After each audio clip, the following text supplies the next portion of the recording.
She can barely hold a job. My mom testified against me. The Chief Justice stood up. She's been. My name is Sarah Mitchell. I'm 41.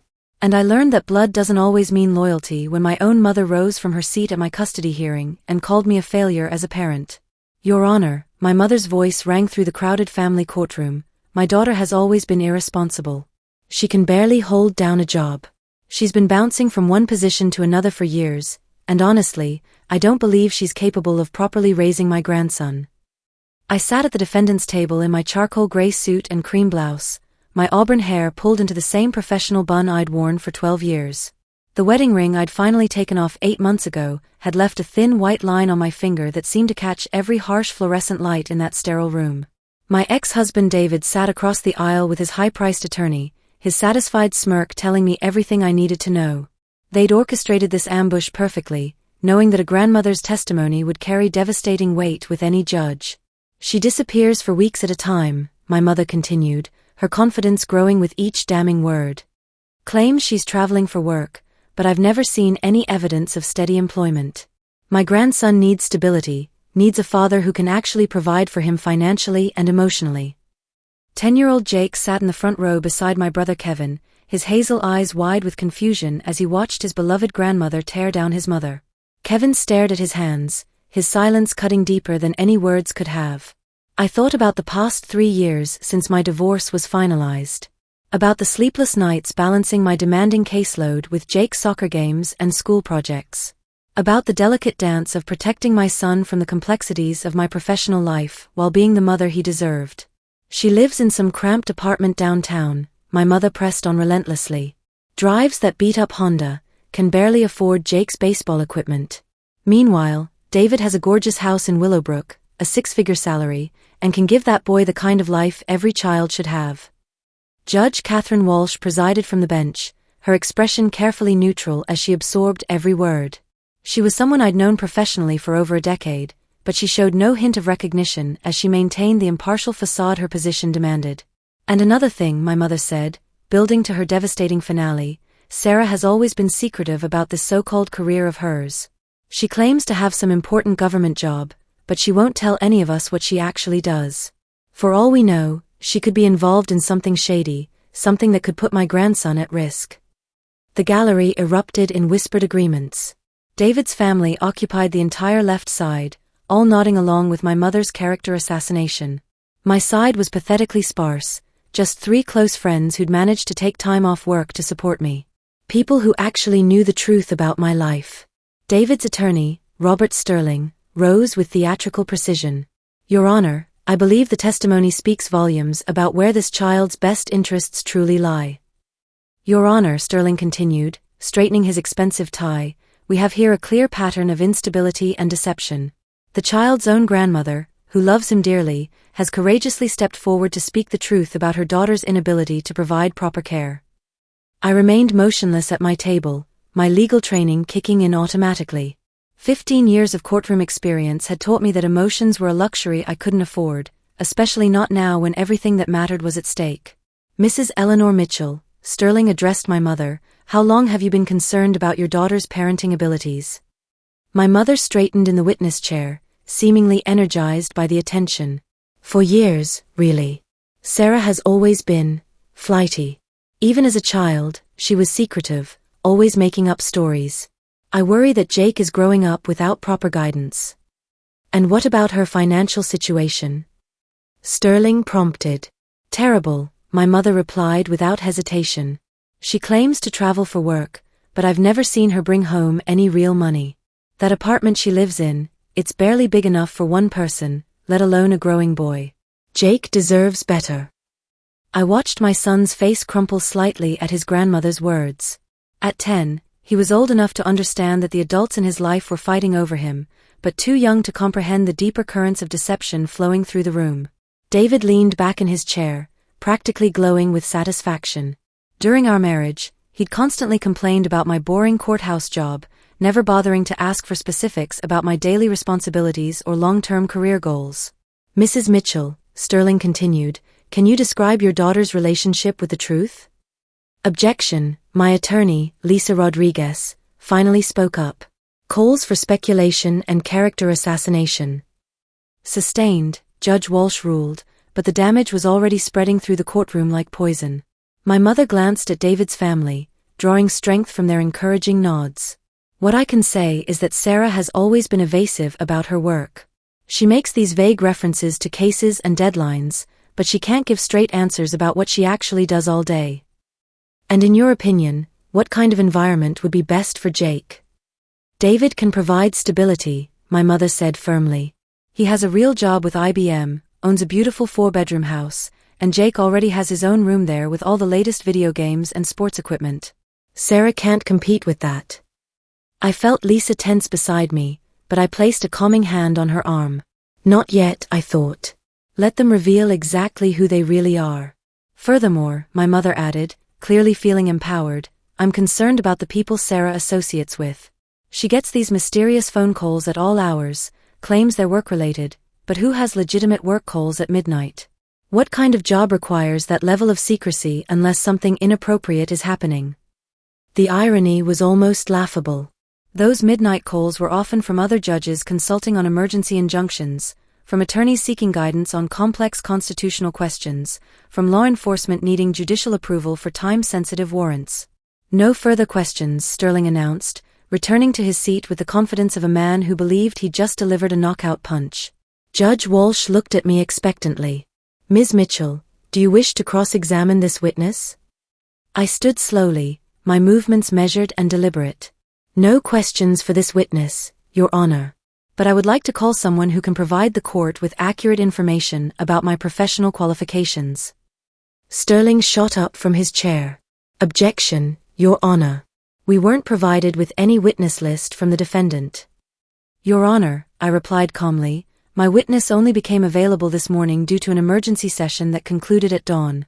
However, I believe his testimony will directly address the concerns raised about my employment and financial stability.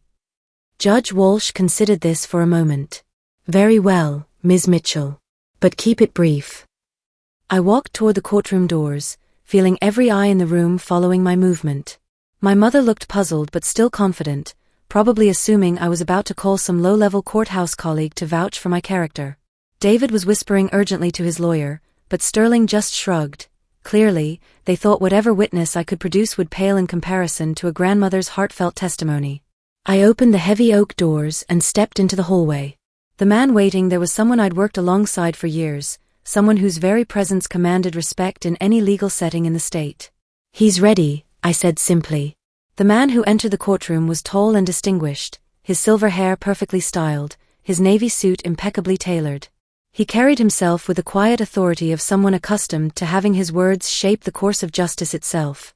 The murmur that rippled through the gallery was immediate. Several attorneys in the back rows straightened in their seats, recognition dawning on their faces. David's family looked confused by the sudden shift in atmosphere. Your Honor, I announced, my voice carrying clearly through the now silent courtroom, I'd like to call Chief Justice Thomas Anderson to the stand. The reaction was instantaneous and electric. My mother's confident expression shattered into shock. David's mouth fell open. Sterling looked like he'd been physically struck. Even Judge Walsh, despite her years of judicial experience, couldn't completely hide her surprise as the Chief Justice of the State Supreme Court walked purposefully toward the witness stand. Chief Justice Anderson, I began, my voice taking on the formal tone that had served me well for over a decade, thank you for making time in your schedule to appear here today. Of course, Justice Mitchell, he replied, and those two words, Justice Mitchell, exploded through the courtroom like a bomb. My mother's face went from shock to horror to something approaching panic. I could see her replaying every conversation we'd had over the past 8 years, every dismissive comment about my little courthouse job, every assumption about my modest lifestyle. David was staring at me as if I were a complete stranger, which in many ways, I was to him.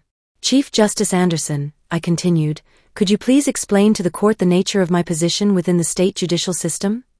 He cleared his throat formally.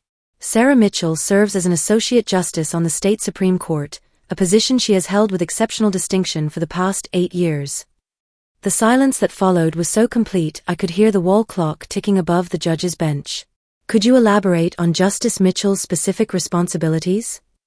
I asked, my voice steady despite the emotional earthquake occurring around me.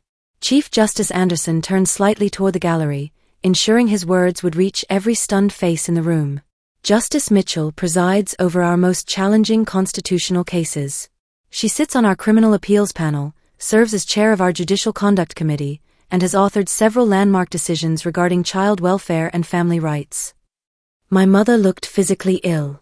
David was frantically whispering to his lawyer, who appeared to be having some sort of existential crisis. And regarding Justice Mitchell's travel schedule, which has been characterized as disappearing for weeks? Justice Mitchell frequently travels for appellate court sessions, judicial conferences, and continuing education requirements. Last month alone, she attended the National Family Court Summit in Denver and delivered the keynote address at the Midwest Judicial Ethics Symposium.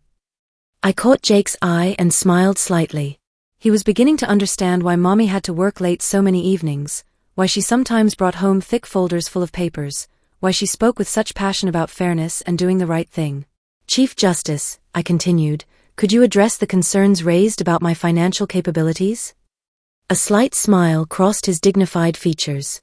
Justice Mitchell earns an annual salary of $210,000, plus comprehensive benefits. She owns her downtown penthouse outright, maintains a cabin in the Adirondacks, and has substantial retirement investments. Her financial disclosure forms are public record, as required for all sitting justices. I turned to face my family, watching my mother's carefully constructed testimony crumble like ancient parchment. David looked like he might be sick. One final question, Chief Justice. In your professional opinion, is Justice Mitchell qualified to make decisions regarding child welfare? Your Honor, Chief Justice Anderson said, addressing Judge Walsh directly, Justice Mitchell has written some of the most important child protection decisions in our state's history. Her ruling in Foster v. State Department of Children's Services has been cited in over 40 subsequent cases and has directly protected hundreds of vulnerable children. Sterling was shuffling through papers desperately, looking for some way to salvage his case, but what defense could he possibly mount against the Chief Justice of the state Supreme Court? Thank you, Chief Justice Anderson, I said formally. No further questions. As he stepped down from the witness stand, the courtroom remained frozen in stunned silence.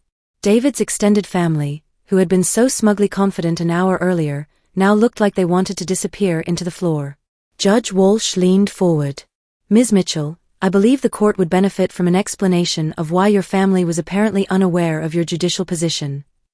I stood, feeling the weight of years of deliberate secrecy lifting from my shoulders. Your Honor, when I was confirmed to the state Supreme Court 8 years ago, I made a conscious decision to separate my professional and personal lives. I looked at Jake, whose eyes were shining with newfound pride and understanding. I wanted my son to have a normal childhood, free from the scrutiny and pressure that comes with being a judge's child. I chose to live modestly, to drive a practical car, to shop at regular stores instead of expensive boutiques. I wanted Jake to learn the value of hard work and humility, not to grow up feeling entitled because of his mother's position. The courtroom hung on every word as the truth finally emerged after years of careful concealment. The modest lifestyle choices I made, I continued, my voice growing stronger with each word, were never about financial necessity. They were about values. I wanted my son to understand that worth comes from character, not from status symbols or impressive job titles. I gestured toward David, who was slumped in his chair looking utterly defeated. During our marriage, my ex-husband constantly criticized what he called my boring government job. He never asked about my work, never showed interest in my cases, never questioned why I brought home appellate briefs or worked late into the night writing judicial opinions. David's face flushed red as the implications of his willful ignorance became clear to everyone in the room. The reason I'm often unavailable for extended periods, I explained to the court, is because I preside over complex cases that can last weeks or months. The reason I sometimes miss school events is because I'm writing legal decisions that affect thousands of families across our state. Chief Justice Anderson spoke up from the gallery. If I may add, Your Honor, Justice Mitchell has one of the most brilliant legal minds I've encountered in my 30 years on the bench.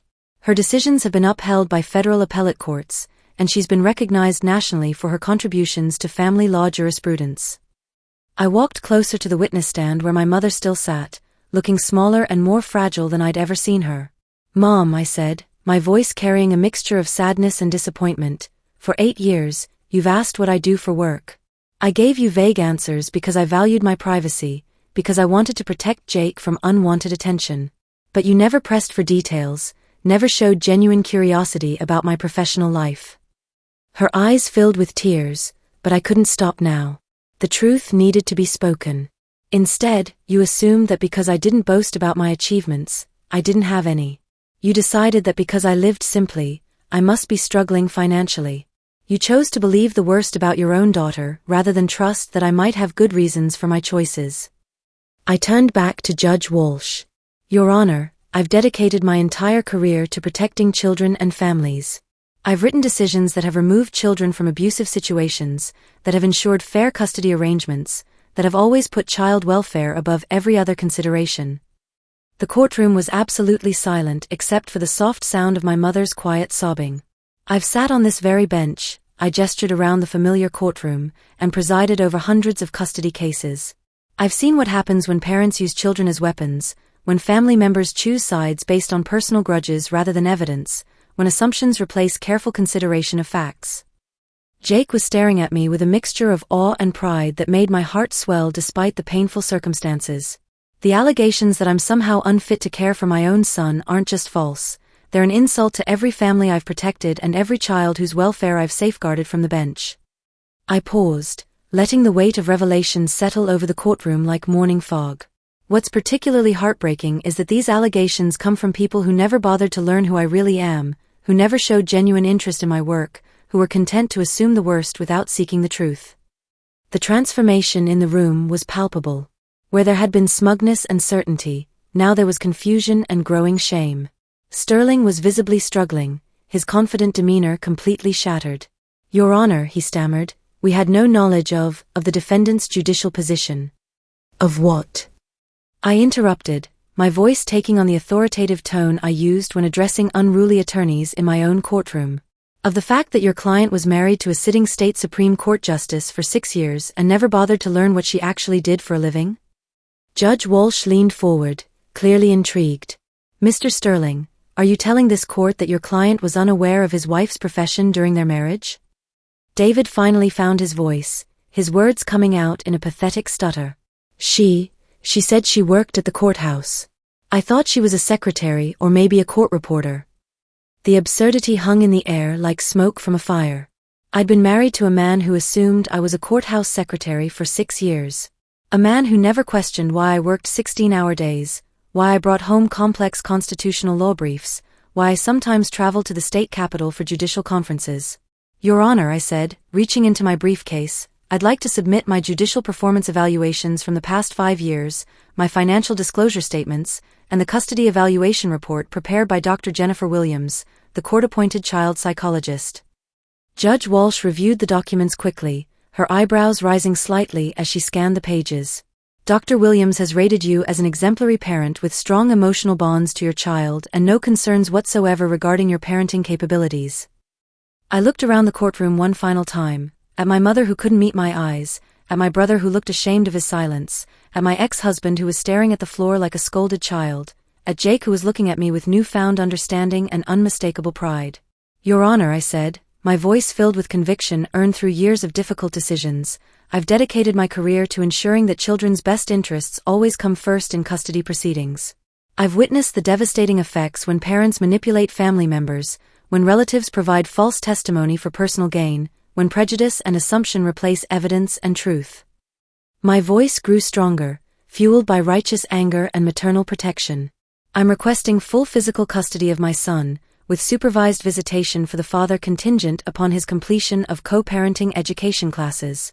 I'm also requesting that all future custody discussions exclude extended family members who have demonstrated a willingness to provide misleading testimony under oath. Sterling made a last desperate attempt.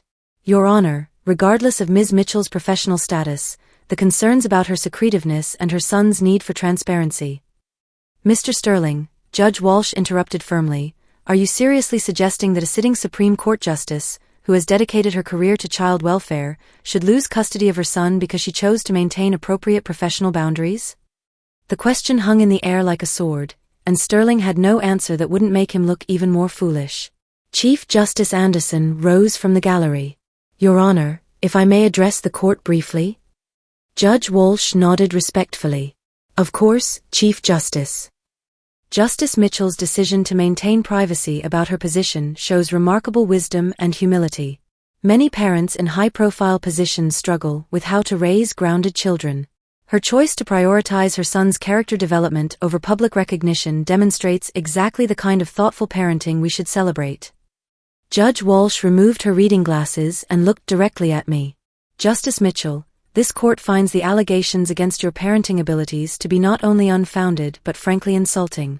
Your commitment to your son's character development, your financial stability, and your professional dedication to child welfare speak volumes about your fitness as a parent.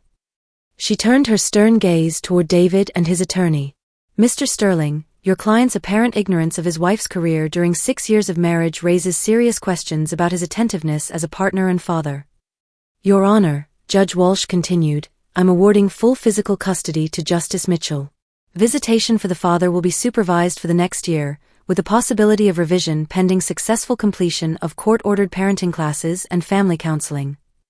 As the gavel fell, Jake leaped from his seat and ran to me, wrapping his arms around my waist. Mom, you're actually a judge? Like a real judge? I knelt to his level, my hands on his shoulders. Yes, sweetheart. I've been a judge since before you were born. I just wanted you to love me for being your mom, not because of my job. But this is so cool, he exclaimed, his face bright with excitement. Does this mean you can send bad guys to jail? Sometimes, I admitted, smiling despite everything. But mostly I help families figure out how to take care of each other better. My mother approached hesitantly, her earlier confidence completely evaporated. Sarah, honey, I had no idea. I'm so terribly sorry. I thought I was protecting Jake. I stood up, keeping my arm around my son's shoulders. Mom, you testified under oath that I was an unfit parent without knowing anything about my life, my career, or my capabilities. You were willing to destroy my relationship with my son based on assumptions and malicious gossip. Tears streamed down her face. David told me you were struggling, that you were barely making ends meet. I thought I was helping. You thought wrong, I said firmly. David told you what he wanted you to believe because it served his purpose. And you chose to believe him instead of asking your own daughter for the truth. Kevin finally approached, his face flushed with shame. Sarah, I should have said something. I should have stopped this. I looked at my brother, someone I'd once trusted completely. You sat there and let our mother perjure herself rather than speak up for me. That says everything I need to know about where your loyalties lie. Chief Justice Anderson, who had been waiting respectfully near the back of the courtroom, approached me. Sarah, I hope this experience doesn't discourage you from continuing your outstanding work. The court system needs judges with your integrity and dedication. Thank you, Chief Justice, I replied. If anything, this has reminded me why our work matters so much. Why protecting families and children must always come first. As we walked out of the courthouse together, Jake holding my hand and chattering excitedly about his mom the judge, I realized this painful experience had taught me something invaluable. I'd spent so much energy protecting my son from the potential complications of my position that I'd hidden my true self from the people who should have known me best. But more importantly, I'd learned that respect built on assumptions is worthless, while respect earned through integrity is unshakable. 6 months later, David completed his parenting classes and earned unsupervised visitation rights. He never remarried, and he never again questioned my ability to provide for our son. My mother sent me several letters of apology, but I never responded. Some betrayals reveal too much about a person's character to simply forgive and forget. Jake now proudly tells his classmates that his mom is a judge. He's learned about the importance of justice, fairness, and standing up for what's right. He's also learned that sometimes the people who claim to love you can hurt you the deepest, but that doesn't diminish your worth or your truth. As for me, I learned that hiding your light doesn't protect anyone, it just makes it easier for others to underestimate and diminish you. I stopped concealing who I was, started celebrating my accomplishments, and taught my son that integrity and hard work deserve recognition. The woman who walked into that courtroom feeling betrayed and isolated was the same woman who walked out vindicated and empowered. The difference wasn't in what I'd achieved, it was in my willingness to finally let others see exactly who I'd always been. Justice, it turns out, isn't just something you serve from the bench. Sometimes, It's something you must claim for yourself.